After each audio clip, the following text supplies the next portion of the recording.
Rocky Horror Show creator Richard O'Brien's is set to be astounding audiences again at 81. As the stage version of the show prepares to celebrate its 50th anniversary, its co-writer, who played Butler Riff Raff in the film adaptation, is delighted to see it go from strength to strength. And although half a century ago its cross-dressing, bisexual characters were risque, changing times mean that today it is almost a family show. A new version of the show, viewed by 30 million people, opens in Australia and O'Brien is playing his part. He said, "I'm top and tailing the show, doing the opening narrator's speech and the final narrator's speech, and that's it really. Beat the drum and wave the flag for it, I guess." The show remains seemingly unstoppable. It's also allowed Cheltenham Barn O'Brien, who wrote much of its music and lyrics, to be young at heart, now with his third wife, Sabrina, 35 years his junior. He is past caring about his performance as an actor, too. The fear of forgetting the lines is there. "I can't pretend that it isn't. But it doesn't really matter, you see. If I do, what are they going to do, fire me?"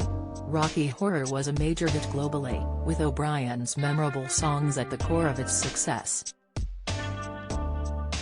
Among them was the Time Warp, whose simple dance instructions, "It's just a jump to the left," were performed up and down the aisles of countless theaters and cinemas. The musical was a pastiche, he says, of B-horror movies which he'd watched. This inspired opening number science fiction double feature. He combined this new song with others in a drawer and it began to take shape into a proper musical. Or did it? O'Brien said, "I don't know whether I ever had that much confidence. I knew I was writing something that was pleasing me and making me laugh. I remember when we opened at the theatre upstairs, Royal Court, and then we had a 3-week break to move the show to the nearby Classic Cinema. And on the opening night there, as we were leaving, Michael White, our producer, said, 'I think we've got a hit, Richard.'" But O'Brien didn't want to get too excited about things. He said, "It's a bit like that moment in a soap opera when somebody says, 'You know, darling, I've never been so happy in my entire life.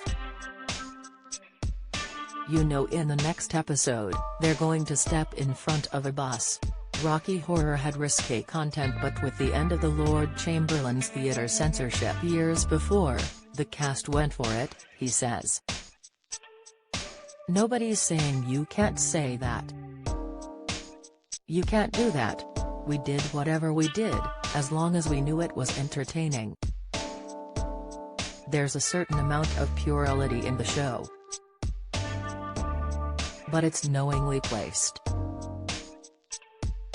And it's only for fun, and we weren't making any big statements for the show. It really was a piece of entertainment." Rocky Horror was also non-binary, 40 years ahead of the phrase entering the common lexicon. People have turned it into something for their own advantages and their own point of view.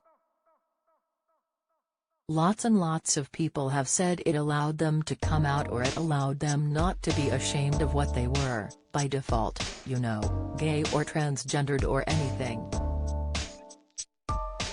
So it has had an uplifting effect for many people, which is joyous. It's almost a family show nowadays. Fox Studios adapted it for screen as the Rocky Horror Picture Show. But O'Brien revealed that one-star turn, singer Meat Loaf, was initially unconvinced. "He just didn't like the content of the show," said O'Brien. "And he certainly didn't want to put on the fishnets in the wheelchair to play Dr. Scott. But once he got his first laugh, and he was being funny and comedic and getting a laugh, his whole attitude to the show changed. It wasn't an immediate hit for the struggling Fox Studios, however. They didn't want us to make the movie in the end. Although they had greenlit the project, there was a change in studio head. Alan Ladd Jr. didn't like the content and would have canned it if he could, but we'd gone a bit too far with the contracts. He had to bite the bullet and get on with it. In the end, it saved the bacon of 20th Century Fox. Rocky Horror saved them for 2 years as it was a continual player. It's the longest-running movie in cinema history. O'Brien paid tribute to its main star. Tim Curry, who I met during Hair, raised the bar on that performance. It's absolutely marvelous. He admits he's enjoyed the success of the show ever since. It would be perverse to let something like that be a stumbling block or some kind of restraint in your life. Enjoy it, and get some pleasure out of it.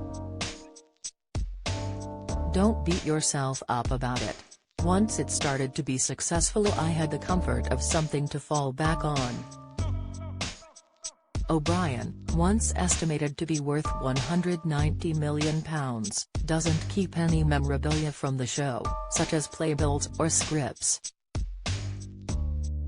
I'm not somebody that keeps mementos. Actually, I'm really not into it. Yesterday's gone, tomorrow's speculation. I live in the present and enjoy it. I'm not one that needs to be reassured and have all these things from my past around too. Well, actually, it's generally speaking to impress other people, I think, most of the time. It doesn't interest me. He will come to London for the 50th anniversary show on May 25, starring Oro Duba as Brad. Otherwise, it's back soon to his quiet life in New Zealand. It's idyllic in a way. We live down a dead-end street. We look out from our front porch across the water.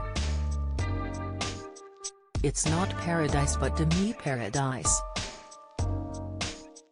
The Rocky Horror Show tours the UK until October 2023.